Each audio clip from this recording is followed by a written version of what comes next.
Hi, Andrea. Thanks so much. Welcome, everybody, to another series of NLN Taking AIM webinars. We're starting a second series to bring us into the fall with our focus really at taking aim at good teaching. And we're excited about this panel and the conversation. And we hope that you will find their comments intriguing and lots of really good information that will come from today. I'd like to take a moment and recognize my colleague who's also going to be helping me moderate, Dr. Barbara Patterson. Well, thank you, Sue, and what a pleasure to be here and be part of this and hearing about viewpoints on taking aim at good teaching. My role at NLN is I'm the Distinguished Scholar in the NLN Chamberlain Center for Advancing the Science of Nursing Education, and it's really my pleasure to be here to hear these thoughts that are shared by our scholars today. So thanks, looking forward to it. Thanks. Thanks, Barbara. And my role at the National League for Nursing is I direct the NLN Center for Innovation in Education Excellence.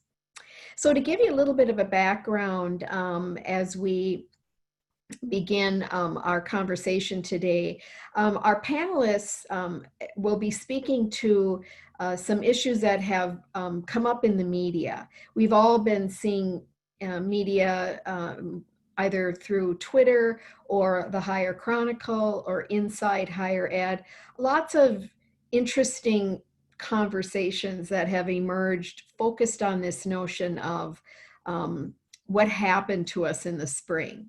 And there was a particularly compelling article that came out probably toward the end of June, beginning of July, from Inside Higher Ed that was entitled, "What Do We Know About This Spring's Remote Learning?" And I really was captivated by some of the thoughts because it was one of the articles that I had read that really captured where we need to be at. That shouldn't be a baseline going forward. That really was an experiment.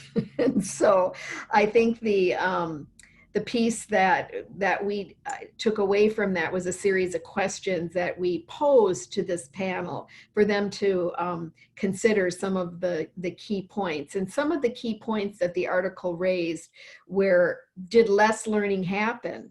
And how do we know? Were students engaged? How do we know? Should we really be judging the effectiveness of our online learning based on what happened in the spring? And online learning is not new.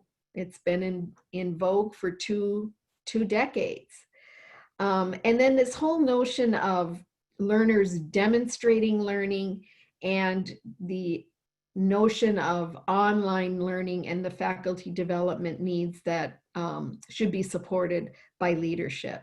So there were some really interesting pieces. And so each one of our panelists will be presenting a different viewpoint in something that appealed to them in the article, and we'll dialogue about that. And we're going to begin our conversation this morning with Dr. Lisa Day, who is a professor at University of New Mexico College of Nursing. And I'm going to let Lisa share a little bit more about her background. So welcome, Lisa.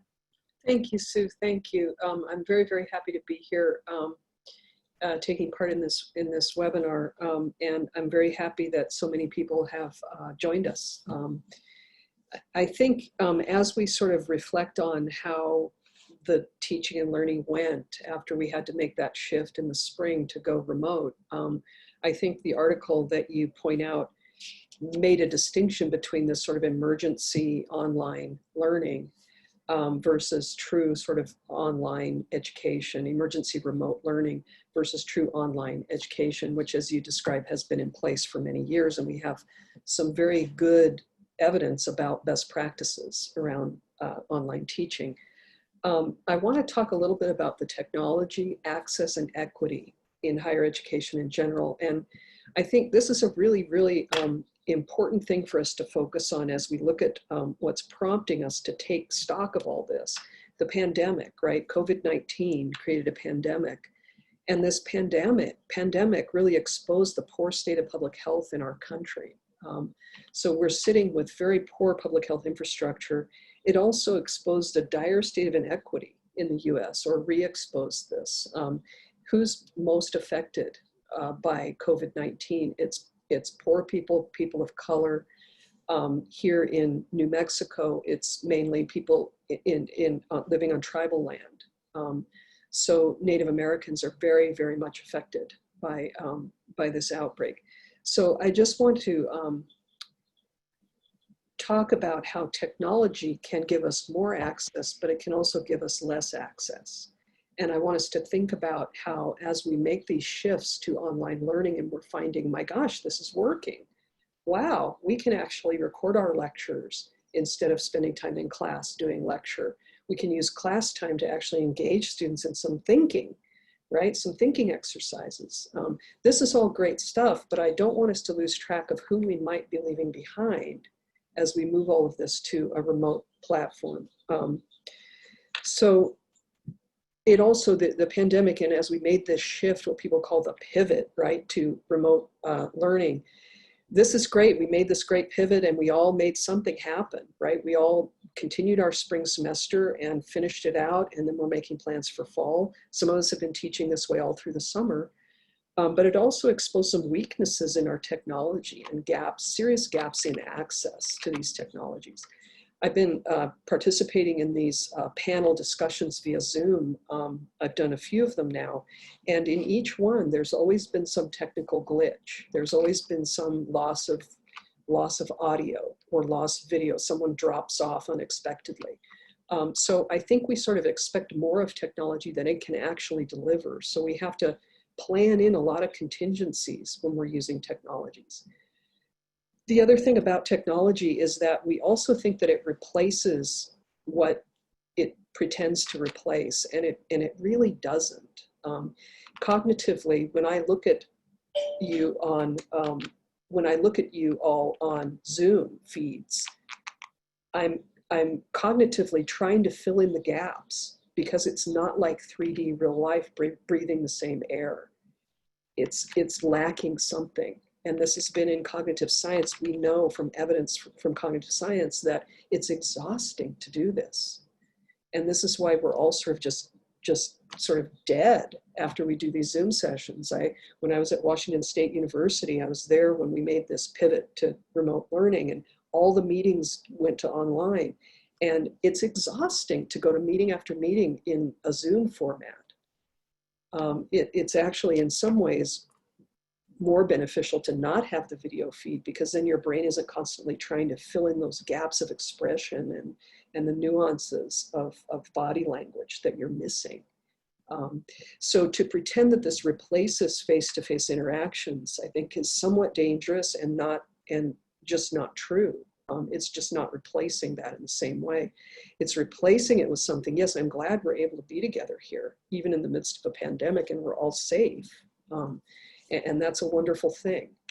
And also, we have to think about what we're letting go of when we don't meet face-to-face in person.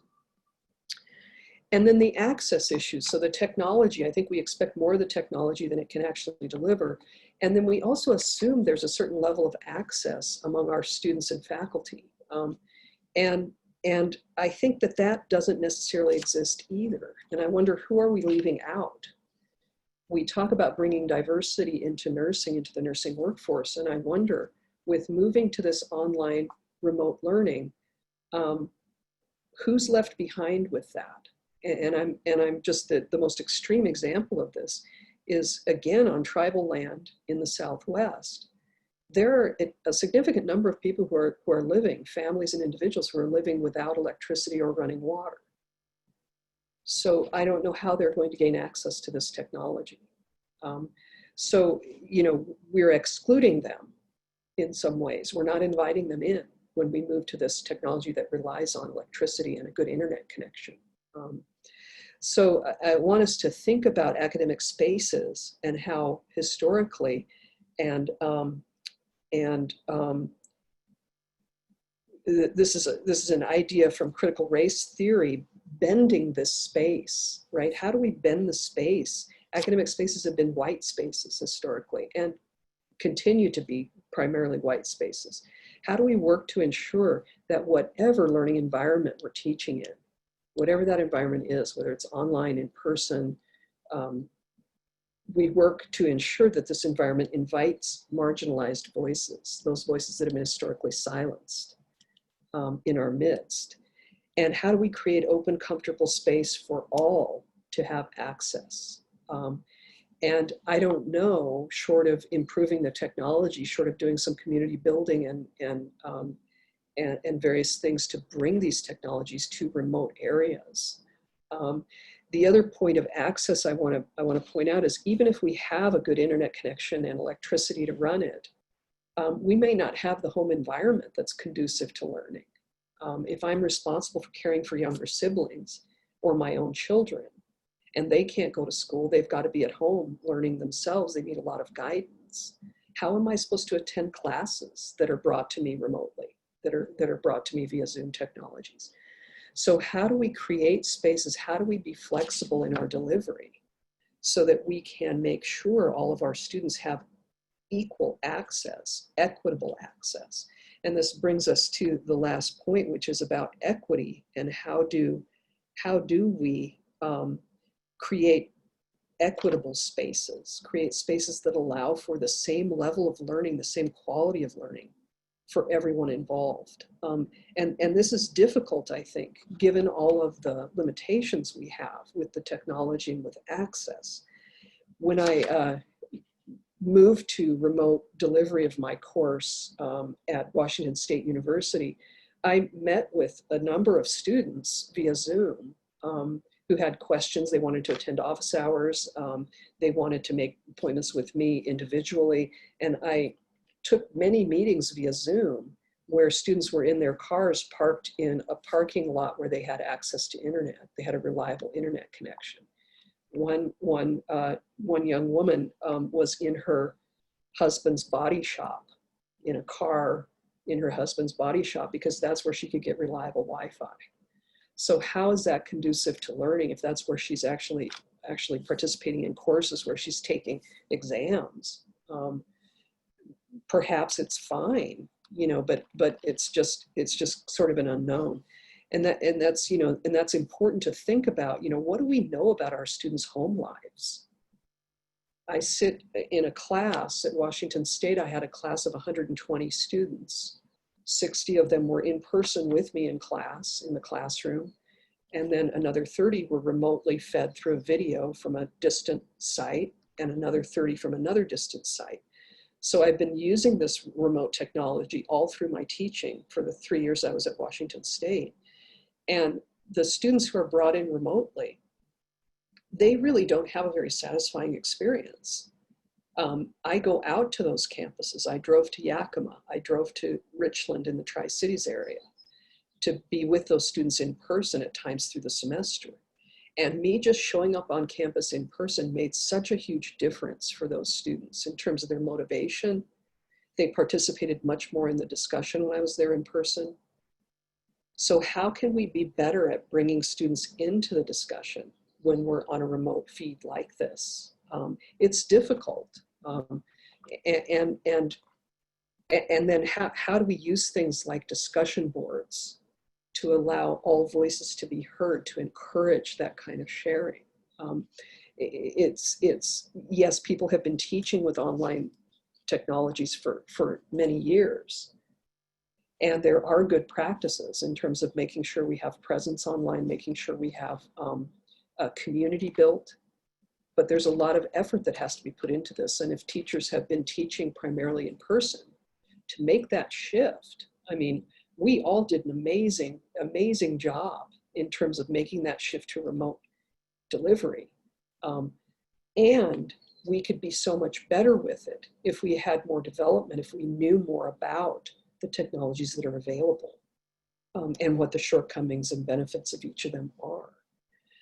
If this is something that's going to be long-term, if this isn't just a sort of stopgap measure until we can get back into the classroom and lab and clinical with our students, we're all going to have to get better at creating communities via distance.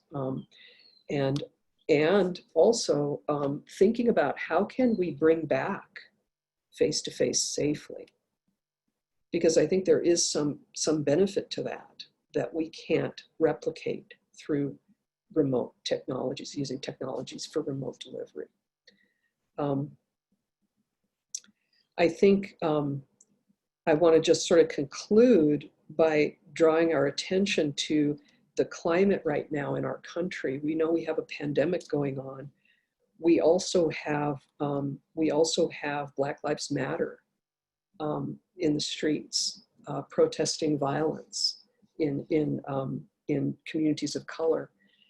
And we also have climate change looming, right? So we have several public health concerns, right? Pandemic, racism, and climate change. And how are we going to incorporate these things into our teaching, no matter where we are doing the teaching, no matter how we're doing it? How are we going to be better at having these hard conversations with our students and bringing these points of controversy into our classrooms? It's a bit risky when you're not face-to-face, frankly, because I can't see how people are responding.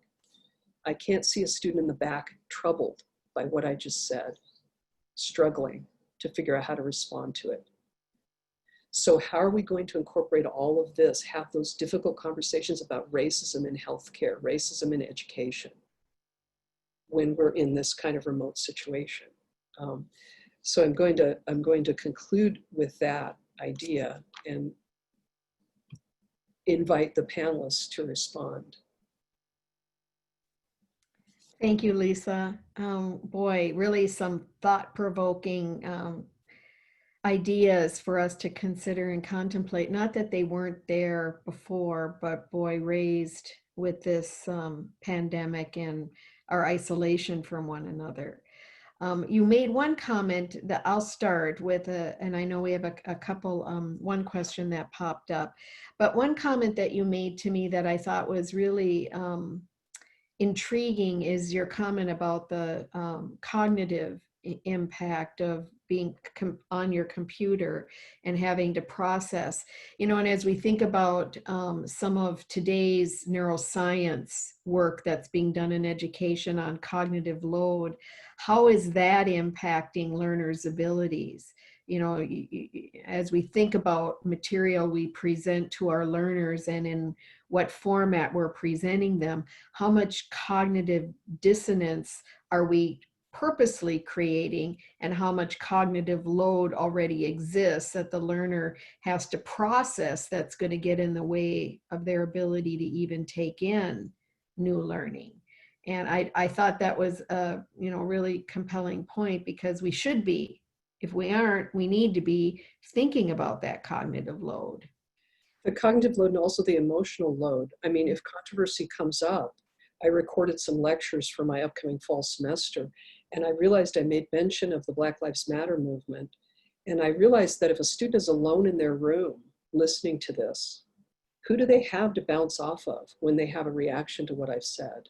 And so I worry about those kinds of things. And the cognitive load and emotional burden of learning, I mean, and especially learning in healthcare, in nursing, there is huge emotional burden with this work. And who do they have to turn to when they're alone in their room?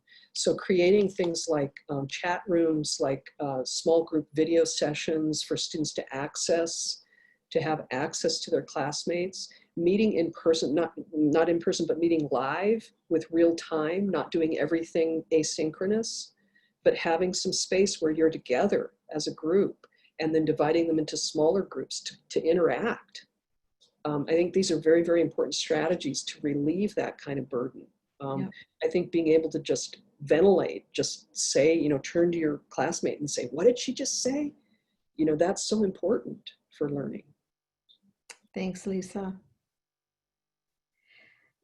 There's one question that came up, and that's this notion of being present in the same space synchronously with your camera off. How do you, create a container, a learning space that sets some benchmarks and expectations so that we can all participate? Any comments about that?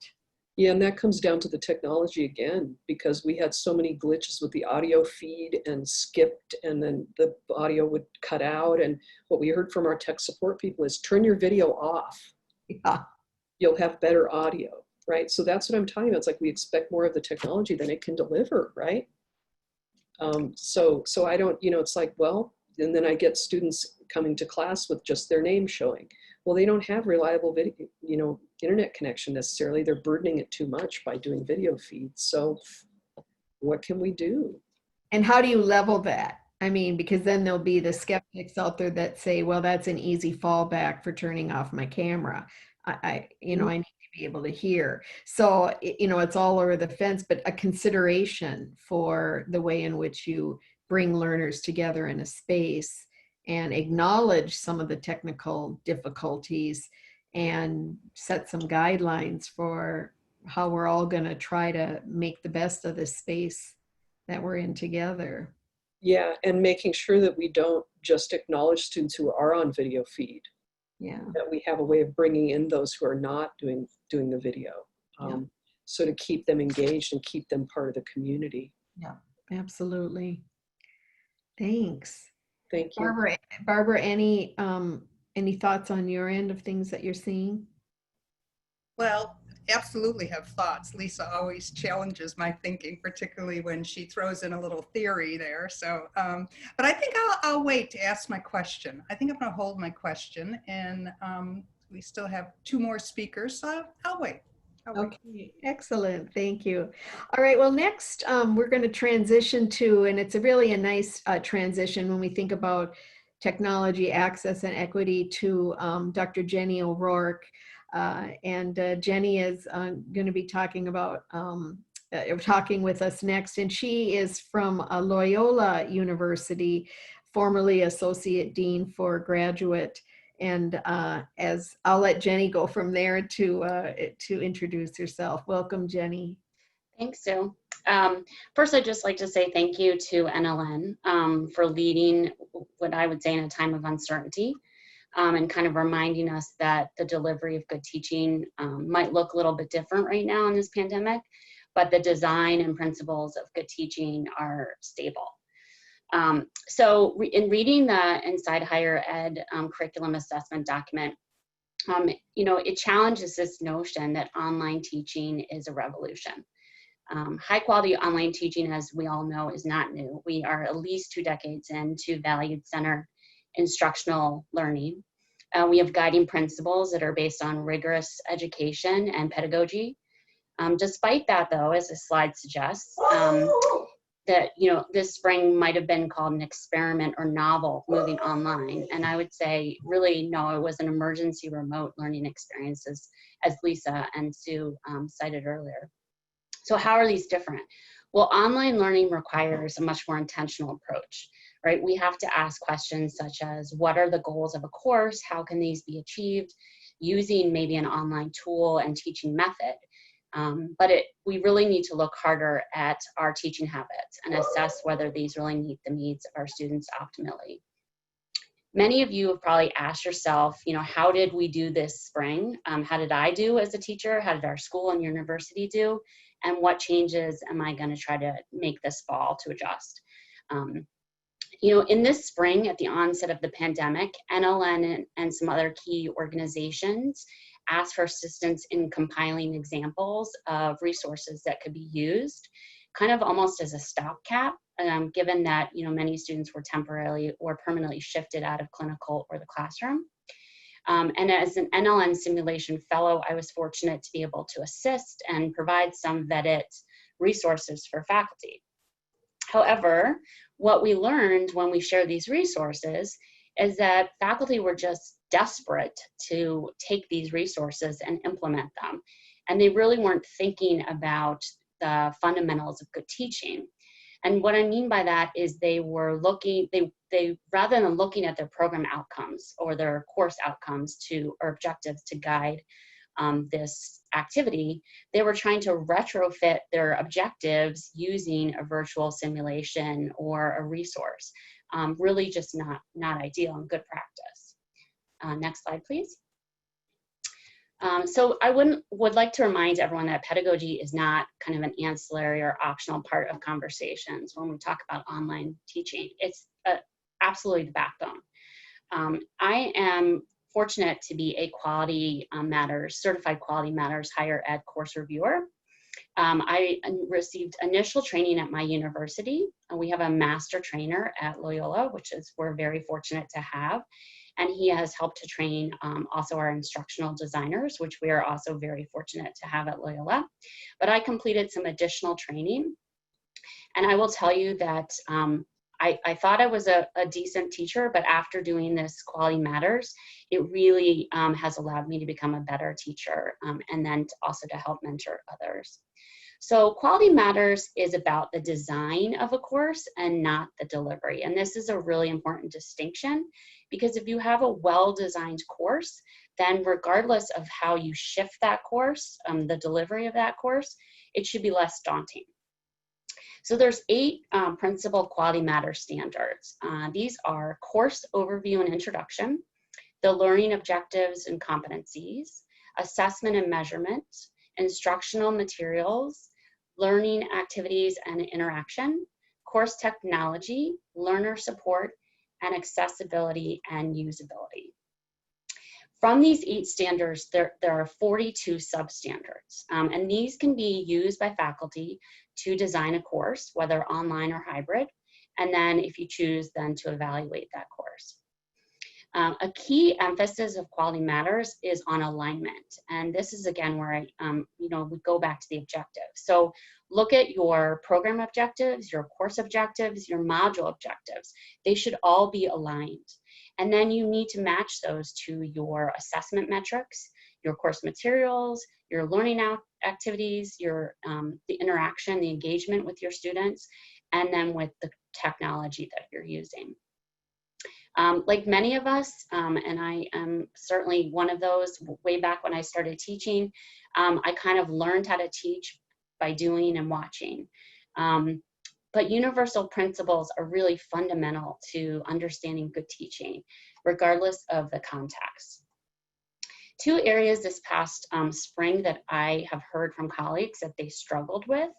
One was engagement, and Lisa kind of brought that up in her conversation, and then also accessibility, which she also talked about. So we know that engagement between faculty and students and between students and students are super important with online learning.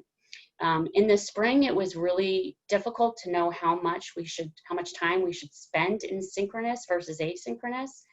And I know there was nightmares in kind of making that quick switch to having synchronous because students complain of their schedules, they're working in COVID units, they're tired. And I'm not here to offer any advice for how to make that switch for fall, other than just to encourage you to think about, again, your course objectives, the learning activities, the evaluation metrics, and to align those to whatever technology you're using. And then I also think this is an opportunity where we can be innovative with developing those methods. The last component of Quality Matters is accessibility and usability. From my experience, this is extremely challenging. Many of us have probably gotten more comfortable addressing disability in the actual classroom setting over the last 5 to 10 years. But in an online setting, it's extremely challenging. And I think requires some understanding of universal design principles. So for example, in an online course and learning platform, you need to think about accessible texts, images and files, documents, web pages that meet the needs of diverse learners, maybe a student with an auditory or visual disability. So this might be an area where you want to maybe train a faculty member or train the trainer kind of method to kind of get up to speed in some of these areas for online. Next slide, please. So one topic in the higher ed article also that struck me, and I know we're gonna continue to talk about this in this conversation, is that disruption breeds innovation. I certainly believe this can be true, But I also know from talking to my colleagues around the country that they were and will be this fall really stretched to the limit of finding, developing, and implementing courses. I believe that we can address this by, again, going back to those fundamentals. This particular slide, there's a Quality Matters Emergency Guide for Faculty. That is a wonderful free resource, and I would encourage you to look at it. It's a checklist that you can use, individual faculty can use for moving their course to remote. An institution can take this and modify it for their institutional purpose and share with faculty, or your instructional designers, if you're fortunate to have them, can take this and help you move, again, your course to online instruction. It walks you through kind of the steps to do that, but it also gives you the why behind it, which I think is often missing and is important. Being successful this fall, and Lisa brought this up too, will require that we find flexible ways for students to demonstrate their learning to meet the objectives. For example, you might want to consider using a well-structured learning platform with a standardized course template. That's something that I'm doing this fall. And then you can take that course template and modify it for your individual course or faculty needs. I've been hearing that schools are creating virtual lab kits for students to practice skills at home. And then you can do, for example, a synchronous open lab session where students can use that kit and faculty can observe them. You might want to invest in 1 or 2 virtual resources that fit with your program or your course objectives and really get to know those 2 products rather than think about using this laundry list of activities to kind of fill that time. And then lastly, I would encourage people to develop faculty learning communities to share resources and offer solutions. The NLN will be hosting a series this fall, 3 more webinars from faculty who have successfully taken a course or content and made that shift to online learning. And I think you'll see that these are well-designed examples of how, again, you can shift to online, focusing on the objectives. Next slide, please.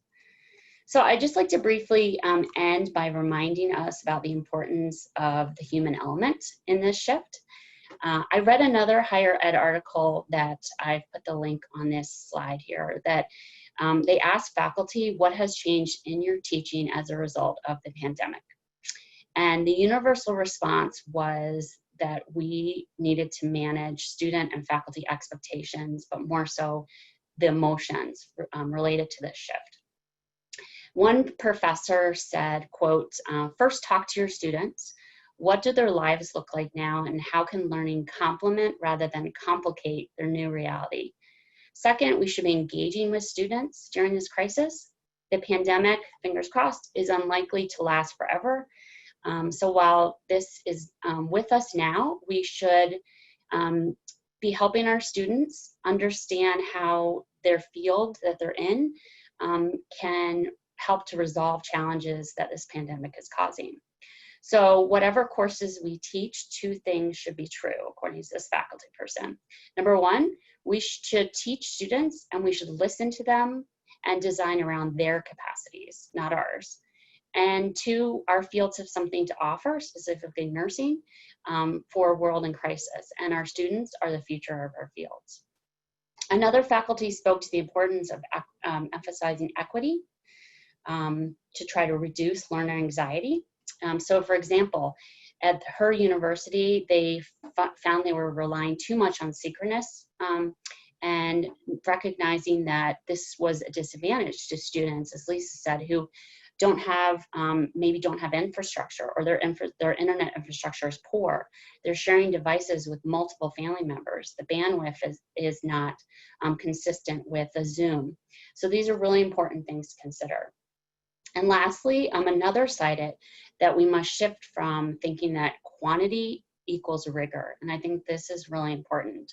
To be successful in this new environment, best practices in teaching, flexibility, innovation, relationship building, and cura personalis, which is Latin for care of the whole person, are really what's more important. So I just like to say thank you to NLN for starting these conversations and to get us to think about this new landscape for fall. Thank you.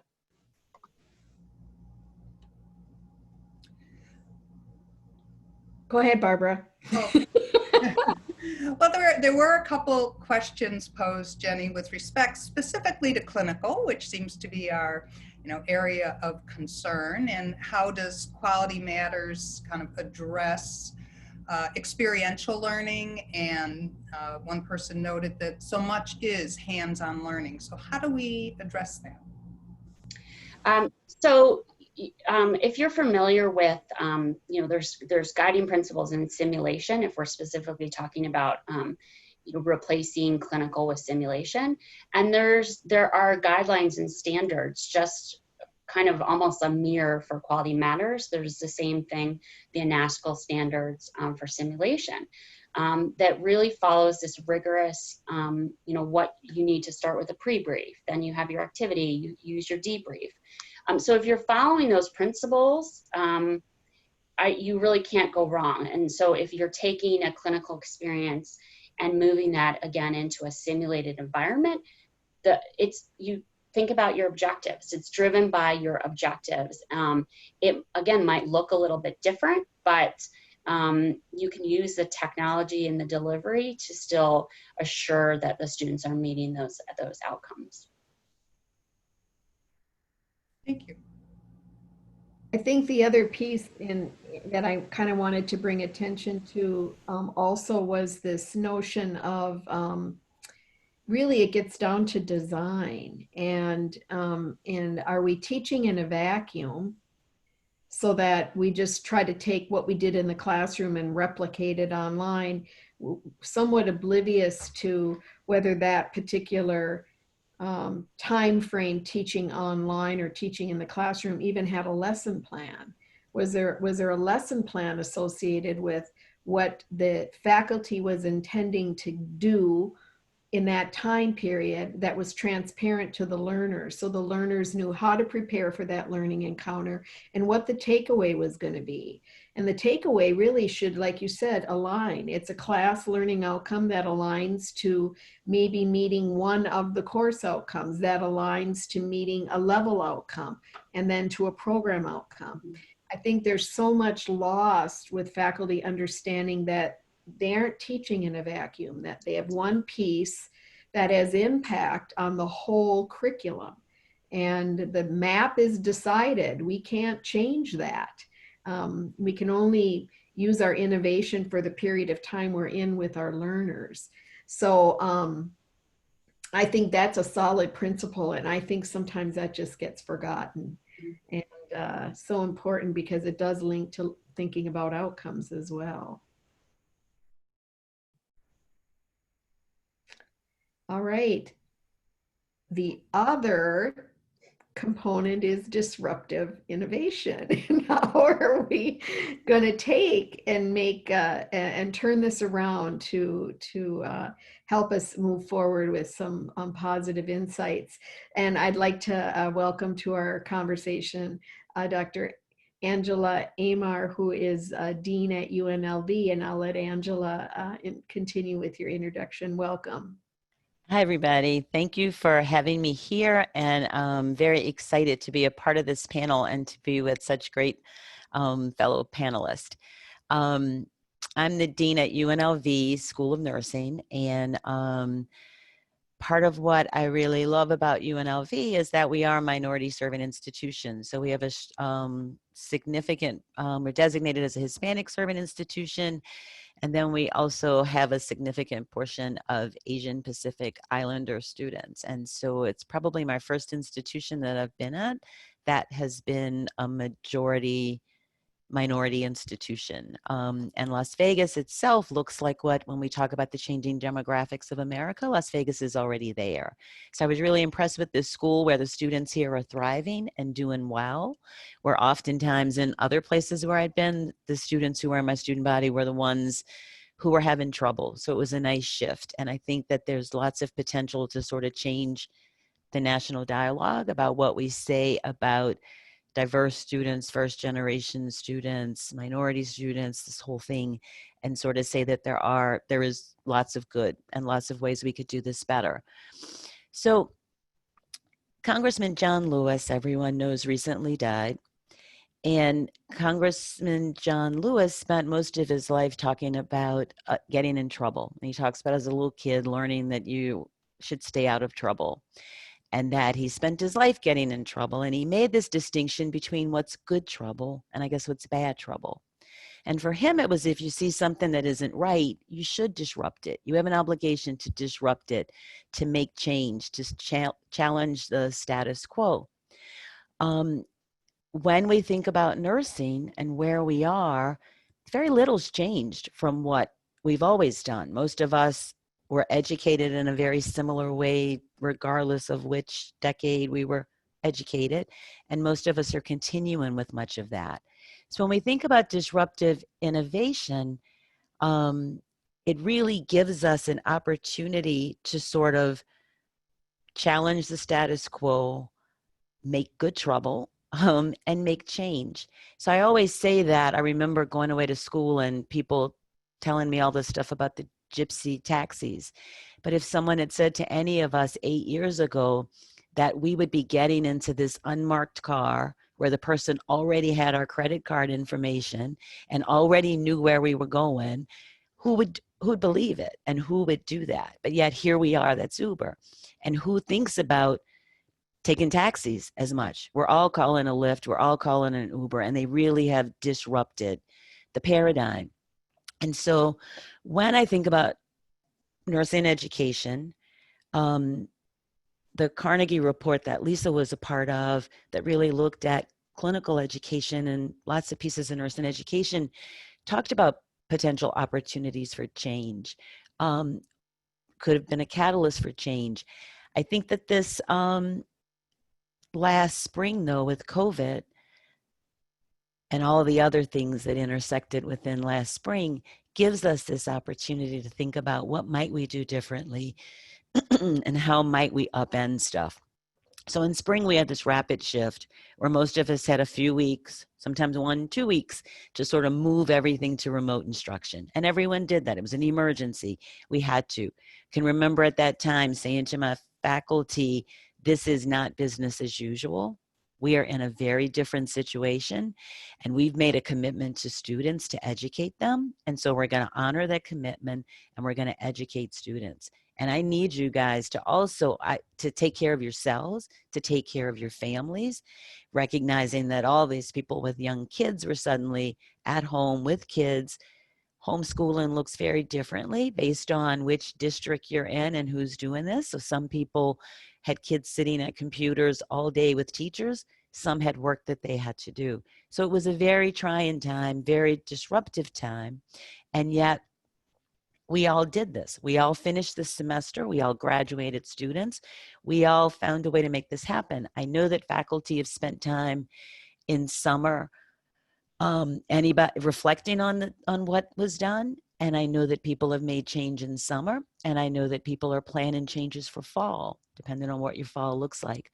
One of the things I find fascinating in the book Switch, Dan Heath talks about how human beings are hardwired to analyze problems. And that's kind of instinctually, because we really had to be. If we were out in the wild and worried about a wild animal coming up to kill us, we really did have to be on guard, alert, thinking about a problem. And we had to, if the bear comes at you on the trail, you've got to know what to do. It petrifies me because there's all that stuff about brown and black bears. And I think, oh my God, would I know the difference? Would I remember? But we're hardwired to think about things and analyze problems. It helps us to survive. We're not hardwired to analyze success. And if we think about it, analyzing success is the way to create more success. And it's by thinking about it. So it's this shift from sort of not thinking just about what isn't working and how can I fix what isn't working, to more thinking about what did work and how can I clone that? How can I do more of that? And that's what he calls bright spots. And so it's kind of thinking about this question of how can my teaching or my organization, my school, my whatever, be like itself at its best moments? And so this analyzing bright spots. And so Jenny talked about some of people really being focused on engagement, people really looking for how do we change, how do we do simulation remotely? How do we put some of these things into place? How do we look for what worked? Several faculty that I've talked to have done things like even mood checks to start the class. And they've had the technology where it comes into a word cloud. So everybody anonymously puts in their mood that moment, and then everybody gets to see. So when everybody's feeling uncertain, disenfranchised, whatever it is that they're feeling, they can see that they're not alone and that everyone's there. And that the faculty then has a chance too to have conversation. Most faculty built in the breakout rooms, team building, but it also gave opportunity. We had a faculty person who was gone to New York to help out in the crisis. And so being able to bring that person in through Zoom and talk to the class and talk about what they were seeing on the ground, what needed to change. Telehealth, I think, is the other good example that comes from this. Because suddenly telehealth counted for graduate students when you couldn't send them out. And so it was something that probably would have taken us a lot longer as faculty to figure out how we were going to teach it, how were we going to embed it, how were we going to use it, where suddenly the crisis came along and here we were. Telehealth was seen as this big thing that we could do. We had a group of students who actually this summer were in a clinical site in their psych course. And faculty have used this whole teachable moment talking about how can they, learning about COVID, thinking about the lack of public health infrastructure, thinking about what has it meant in our communities, how has this changed things? And so one group of students actually said, you know, this clinical site really isn't safe. I don't think we should be there. And as a group, they were able to really articulate a good argument, challenging the status quo, sort of disrupting, and we were able to shift them to something different this summer and value. So I think it's how do we encourage more of that? How do we help to think about where our creative bright spots, what's work, site visits virtually. Some people have said that could never happen. It's happening. People are using FaceTime. People are using all kinds of things to make that happen. Administratively, I think what's really important is I started out saying, I talked to faculty about this is a crisis, and so it's not business as usual. And I think that if we really want faculty to engage and treat students as individuals, then we have to treat them as individuals as well. And we have to be able to be flexible with what we do. And we have to be able to value that everybody brings worth and that everybody brings something, and it may look very differently based on the person who has 5 kids under age 5 versus the one who's empty nesting and just isn't going out to eat all the time like used to. Another thing that I think is really important though is creating an environment that's accepting of failure. So I often talk about that I make mistakes all the time and will continue to make mistakes all the time and own quickly things that was my mistake. I misunderstood, I goofed, and I do that on purpose because if we really, a lot of times when we start out doing these projects and things, we plan. So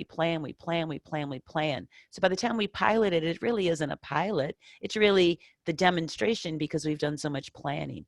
We need to be able to implement things, they fail, autocorrect, change, move to something else. And we need to have an environment that's supportive of that.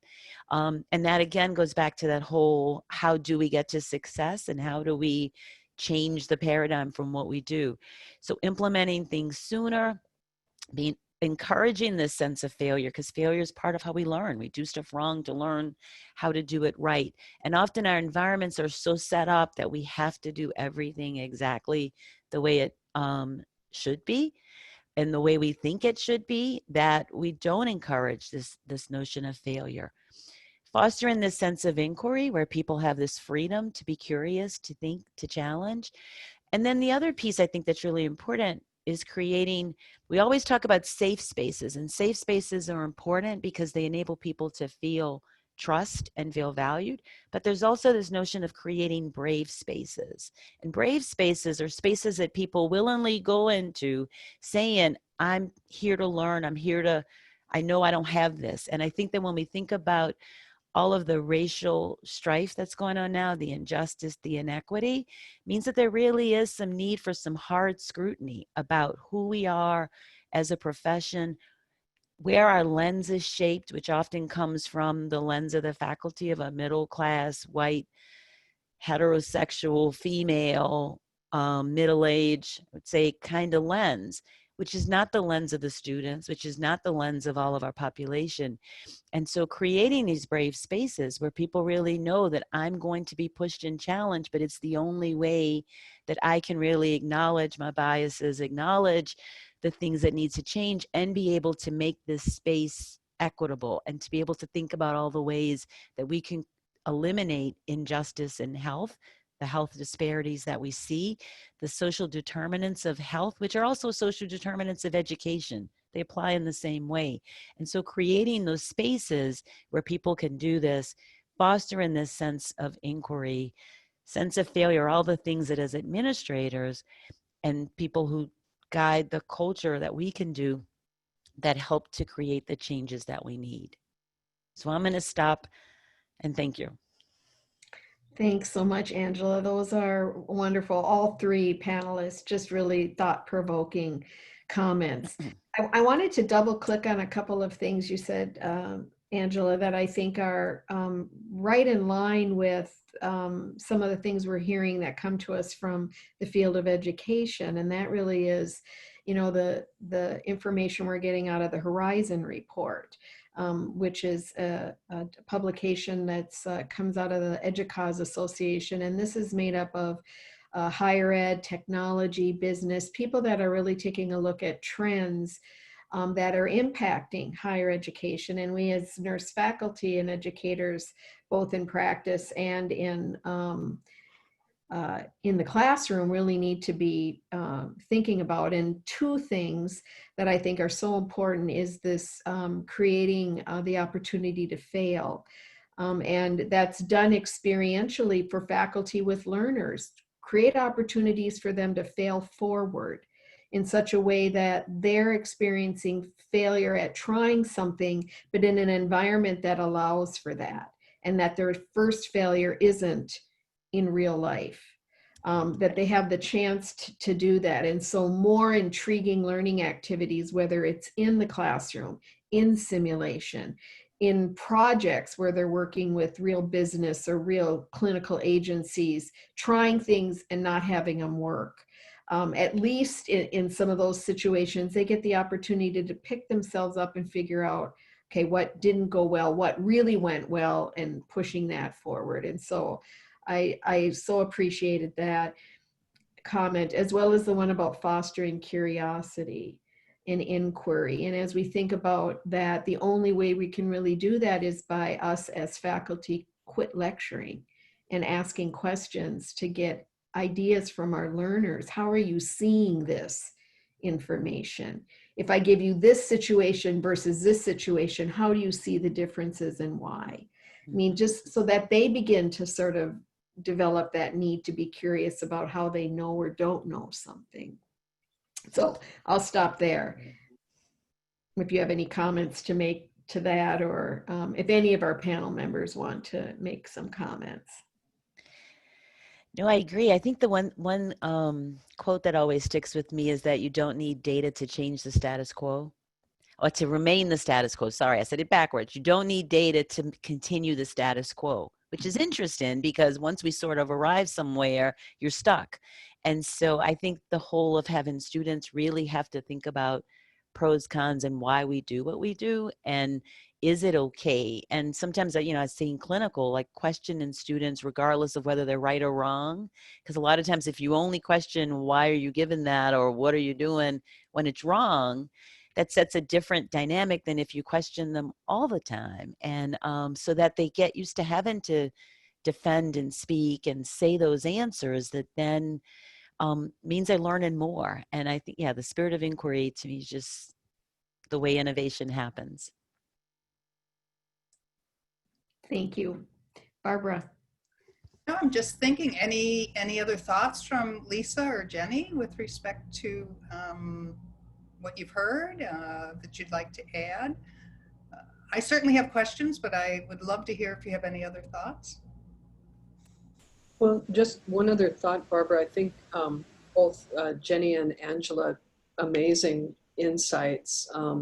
And I think that blending all of this is what's really important. It's like when I think about what you said, Jenny, about the curriculum map and alignment, we've had problems with this forever, right? And I see faculty grabbing for technologies to solve the problems that it really is going to take you doing some work with becoming a better teacher, and really attending to what are you teaching. You're not teaching this class today, you're teaching the curriculum, right? And the idea that, yeah, we're disrupting things now.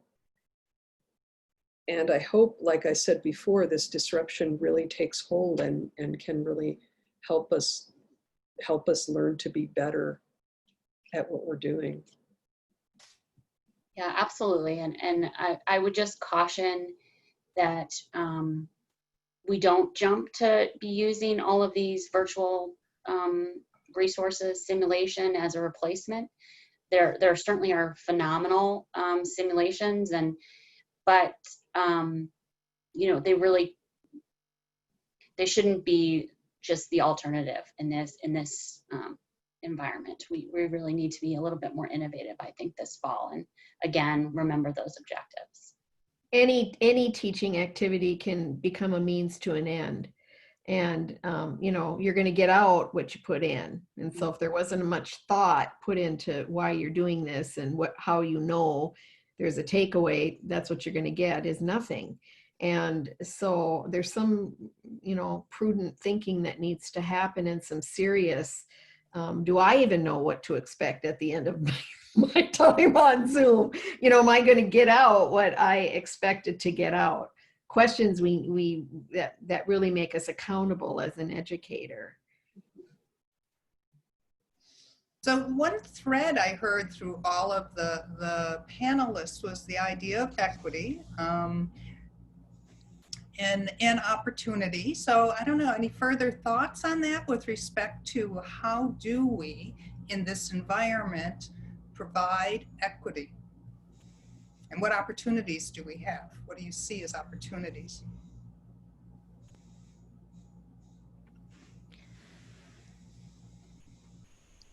I really believe that we need to be partnering more with, and not just think about our own institution, but really this is an opportunity, I think, to partner with other organizations in our community, and to really collaborate and brainstorm how we can do this, because we're all struggling with this, and so if we can kind of figure it out for our organization, for nursing, I think that's pretty powerful.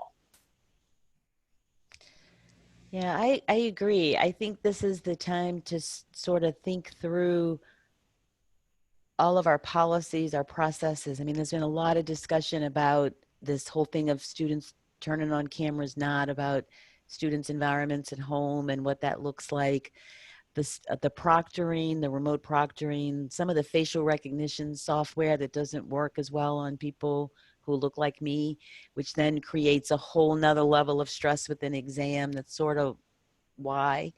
And this whole thing about if we really are in this remote emergency instruction, then what can go, what stays? And I think that as we move forward, I mean, I'm very hopeful that I think people are in a rush to get back to normal, and we see that across the country. And I'm really hoping we come to a new normal, and that we so frequently add, but we don't subtract. And so this is the time to think about what's really essential, what's really important.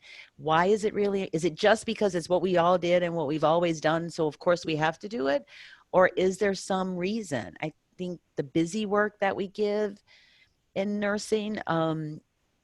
I mean, I think there's a lot of pieces. Yeah. And so from an equity place, I think that we do create situations that fit very well within this typical lens that doesn't work so well. Everybody's not, you know, people who put Band-Aids on their teddy bears as little kids and always wanted to care. People come to us too because they want to have, they like science and they want to think and they want to be innovative and they want to help and create and do new things. And we're not really set up as well for that. So I hope the new normal is a new normal and not just back to business as usual. Yeah, I think, expanding on that, I think, yes, we want diversity in nursing, but I think in a lot of ways we bring in what looks like a diverse student body, and then our curriculum sort of beats that diversity out of them. So how do we allow these voices, and especially these historically marginalized voices, to come in and influence how we do nursing, how we do nursing education? And I think that's, this should be the new normal. We really partner with our students to find out what do they have to bring from their background to contribute to our discussion, our dialogue. Yeah. Thank you all. I mean, I think it boils down to sort of this notion, and I'll make my final comment that, you know, as educators, our patient population has changed, and our population of students become our patients. Those are the people we're caring about. We're trying to instill knowledge. They're going to be our caregivers and ultimately impact the patient out there. And so if we don't start paying attention to our population that we are caring about in this moment and moving them forward, we've lost from the beginning. So Barbara, any last comments? Oh, I think that is a wonderful way to end, or close, not end, close. Yes, because this dialogue will continue. Go on, yes. Again, I do want to thank our panel members, Dr. Day, Dr. O'Rourke, and Dr. Amar, for your thought-provoking comments and dialogue, and we will continue this dialogue through the fall. Our next conversation will be in September, when we're going to be taking a look at good teaching, and we're focusing on cognitive learning outcomes. So we'll be addressing each one of the domains and talking about good teaching in each one of those domains. So stay tuned. Thank you all. The PowerPoint and recording will be available to you on our coronavirus website no later than Tuesday. Thank you, Andrea Browning, for your help in managing the technical issues. Have a good day, all, a good weekend, and be well as you begin and continue in your semesters.